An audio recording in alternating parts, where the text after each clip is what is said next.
ఈ మధ్య ఓటీటీలో రిలీజ్ అయిన ఓ కొరియా చిత్రం ఓల్డ్ బాయ్ ప్రేక్షకులను విపరీతంగా ఆకట్టుకుంటుంది. దీన్ని ఇన్నాళ్ళు ఎలా మిస్ అయ్యాం, ఎందుకు మిస్ అయ్యామంటూ ఇప్పుడు చూసిన ప్రతి ఒక్కరూ అనుకుంటున్నారు. అప్పుడెప్పుడో నవంబర్ 21, 2003లో థియేటర్లో విడుదలైన ఈ సినిమా మధ్యలో కొన్ని ఓటీటీలోకి వచ్చినప్పటికీ 20 సంవత్సరాలు పూర్తి చేసుకుంటున్న సందర్భంగా ఇటీవలే 4Kలో తిరిగి విడుదల చేయగా అన్ని వర్గాల నుంచి మంచి స్పందన రాబట్టుకుని ట్రెండింగ్లో నిలిచింది. 1988 సంవత్సరంలో నడిచే కథగా సినిమా ప్రారంభమవుతుంది. డెసావో అనే ఓ బిజినెస్ మ్యాన్ తన కూతురు పుట్టినరోజు నాడు బహిరంగంగా మద్యం సేవించాడనే నెపంతో పోలీసులు అరెస్టు చేసి జైల్లో పెడతారు. అనంతరం తన మిత్రుడు వచ్చి అతనికి బయటకు తీసుకురాగా కొంతమంది అగంతకులు కిడ్నాప్ చేసి బయట ప్రపంచంతో సంబంధాలు లేకుండా మరో మనిషితో మాట్లాడకుండా 15 సంవత్సరాలు బంధిస్తారు.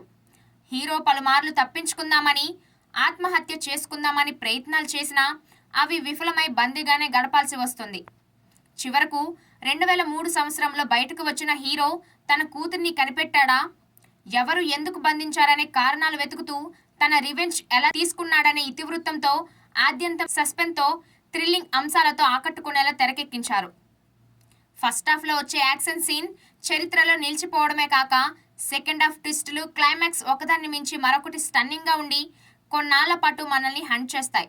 ఇదిలా ఉండగా పార్క్ చాన్ వుక్ దర్శకత్వం వహించిన వెంజెస్ ట్రయాలజీలో ఈ ఓల్డ్ బాయ్ చిత్రం రెండవది.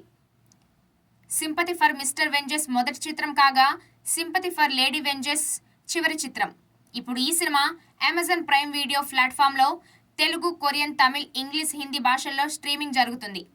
అయితే వైలెన్స్, బోల్డ్ సీన్లు ఎక్కువగా ఉండడంతో కుటుంబంతో కలిసి ఈ మూవీని చూడటం కష్టం.